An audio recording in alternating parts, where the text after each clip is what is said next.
संत कंवरराम जो शहीदी दिवस कहिड़े चौराहे ते मनायो वियो।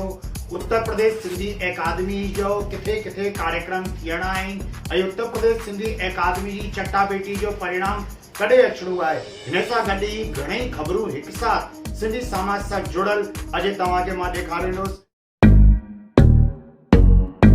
तव्हां जुड़ल रहियो मूंसां गॾु ऐं ॾिसंदा रहियो किशोर सोनी इसरानी सां गॾु सिंधी भजन सिंधी न्यूज़।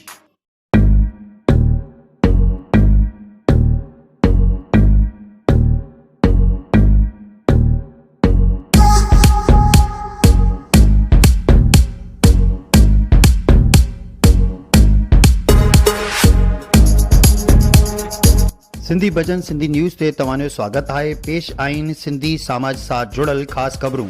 सिंधी संत भगत कंवरराम साहिब जो बलिदान दिवस पूरी दुनिया में रहंदड़ तमाम सिंधी संस्थाउनि मनायो। उत्तर प्रदेश जे लखनऊ शहर जे आलमबाग चौराहे ते लॻल अमर शहीद संत कंवरराम साहिब जी मूर्तिअ ते सिंधी संत फ़कीर साईं हरीश लाल साहिब जी अगुवाई में मेणबत्तियूं ॿारे ऐं माल्यार्पण करे भगत कंवरराम साहिब के श्रद्धा सुमन अर्पित कया विया। हिन मौके ते उत्तर प्रदेश सिंधी अकादमी जा उपाध्यक्ष श्री नानक चंद लखमानी ऐं उत्तर प्रदेश सिंधी युवा समाज जा प्रदेश अध्यक्ष श्री ओम प्रकाश ओमी आदि सिंधी जन मौजूद हुआ। ॿी ख़बर हुननि प्रतिभागियुनि लाइ ख़ुशख़बरी वारी आहे जिन उत्तर प्रदेश सिंधी अकादमी जे ॻाइण चटाभेटी प्रतियोगिता में ऑनलाइन भाग वरितो हो।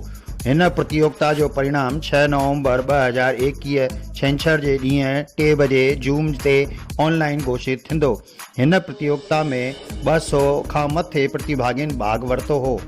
उते ही ख़बर पई आहे कि उत्तर प्रदेश सिंधी अकादमी सिंधियत जे प्रचार प्रसार लाइ कार्यक्रम करे पई। हिन ई कड़ीअ में अकादमी जा उपाध्यक्ष श्री नानक राम लखमानी जी पंहिंजी टीम सां गॾु 15 नवंबर 2021 जो आगरा ऐं मथुरा आदिनि शहर में दौरो कंदा। ऐं सभिनि खां वॾी ख़बर आहे उल्हासनगर खां।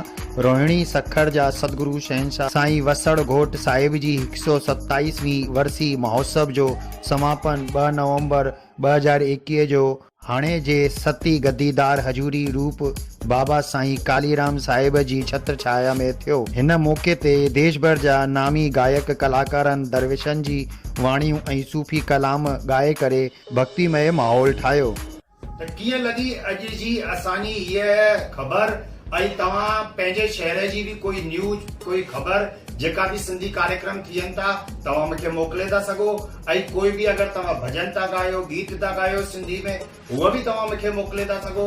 मुंहिंजे सिंधी चैनल ते तव्हांजी हर सिंधी ॻाल्हि तुरंत स्वीकार आहे ऐं हुनखे मां प्रदर्शित कंदुसि। ऐं पूरे देश ऐं दुनिया में रहण वारा जेतिरा भी सिंधी परिवार आहिनि जेको हिनखे ॾिसनि पिया हिनखे शेयर करणु लाइक करणु कमेंट करण ऐं अगर असांजे चैनल सां गॾु तव्हां नया जुड़ल आहियो त सब्सक्राइब जरूर करनि ताकि कोई भी अहिड़ी वीडियो तव्हांखे लगातार मिलंदी रहे। त ठहियल हुजो असां सां गॾु जुड़ल रहिजो असां सां गॾु ॾिसंदा रहियो सिंधी भजन सिंधी न्यूज़ किशोर सोनी इसरानी सां गॾु।